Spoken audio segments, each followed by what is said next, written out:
Bismillahirrahmanirrahim.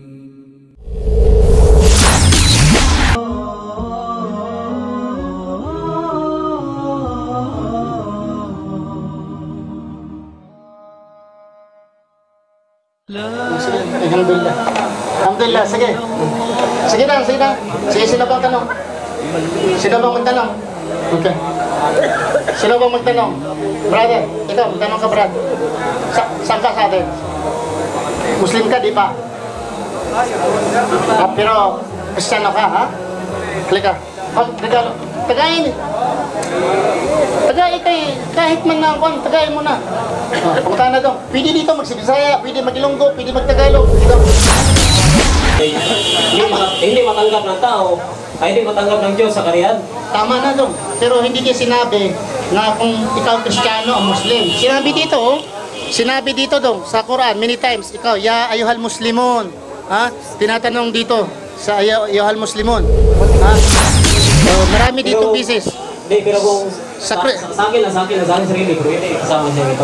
Sa akin, sa isip mo yan. Sa akin sarili. Pero doon, sa Biblia, totoo yan. Yung sinabi mo sa Biblia, hindi ka tatanungin ikaw ay Kristiyano. Bakit? Si Jesus hindi naman siya Kristiyano eh. Hindi kasi nasabi sabi niya na. Oo nga, sa Biblia, ang susunod sa kanya, yung mga auto niya, lahat ng susunod sa Panginoon at sa mga auto niya at sa mga sinasabi niya dito sa mundo. Ben, siya na makapasok sa kanya ng langit. Sabi mo na yan, Ben. Tanungin po kita, sumusunod ka po ba sa utos ng Diyos? Oo.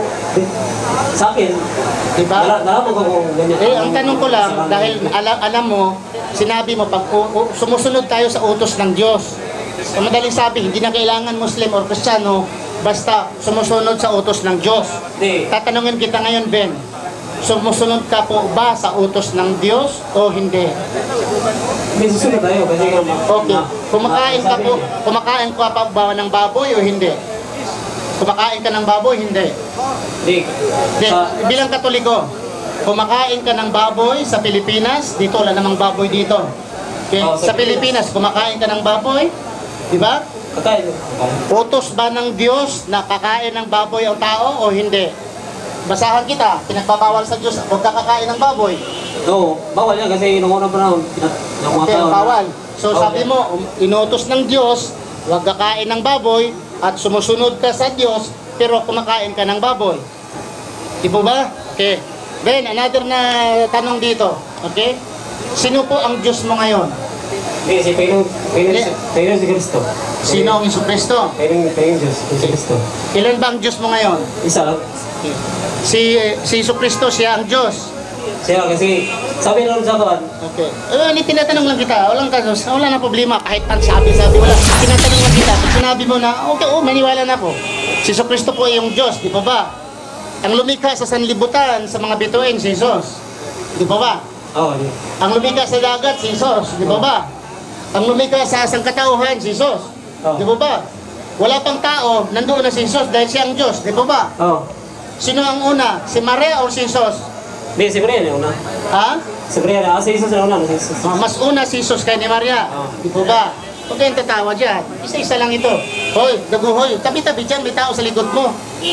Mas una si Jesus kay ni Maria. Kasi siyang Diyos, di ba ba? Sino po ang una, Ben? Anak or nanay? Siyempre, basahin natin sa... Di, basta huwag nang basahin. Sa iyo pong pag-isip, sino po ang una? Nanay or anak? Di, ama. Ay, anak na. Ay, ina. Wala ko nagtanong nga, ama. Inahan. Nanay ang una. Sino po ang nanay ni Jesus? Si Mary. Sino ang anak ni Mary? Si Jesus.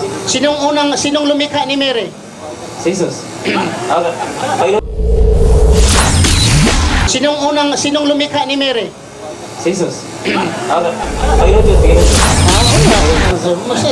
Yun nga, di ba? Totoo nga yun. Totoo yung paniwala niya. Totoo. Yun talaga ang honest to goodness ng Kristiyano. Okay? Yung simbahan, nagloko-loko ng simbahan eh. Si Isu Kristo ang lumikha sa libutan. Siyang lumikha sa lahat ng tao. At si Jesus ang lumikha kay Maria. Tanungin, sino ang una? Ni Jesus. Si Jesus. Di ba ba? Okay. Yung si Maria, sino ang mas matanda? Si Maria or si Jesus? Sino ang mas matanda sa kanila? Siyempre, si Mama Mary. Ina niya. Okay. Sino ang una? Si Maria or si Jesus? Nauna si Jesus. Nauna si Jesus. Nauna si Jesus. May nanay ka? Wala tayong nanay mo. Hindi, sa... Tanong ko lang, may nanay ka? Mayroon mo. Sinong nauna? Yung nanay mo o ikaw? Nanay. Yung nanay mo nauna. Sino ang nanay ni Jesus? Mama Mary. Sino ang anak ni Mary? Jesus. Sino ang una ni Maria at ni Jesus? Sino ang una nila? Ha? Sino ang una? Si Maria o si Jesus? Si Jesus. Wala tayong magagawa kasi paniniwala mo yan. Magbuot mo yung aho. Ha? Magbuot mo yung aho. Di lagi napabutan. Kaya mo ang mga imuhang pagtuodong. Mas una, yung anak, mas una sa nanay, no problem. Ha? So, wala kaming magagawa dahil yung ayun ang, kung sabihin mo nga, ang tungaw, mas malaki kaysa kalabaw, wala tayong magagawa dahil yun ang paniwala mo na ang tungaw ay mas malaki kaysa kalabaw. Talagang sige, wala tayong magagawa. Sige, ang tungaw ka. Kahit, wala nang bateri. والأهل أين حنانهم باعوا وفائي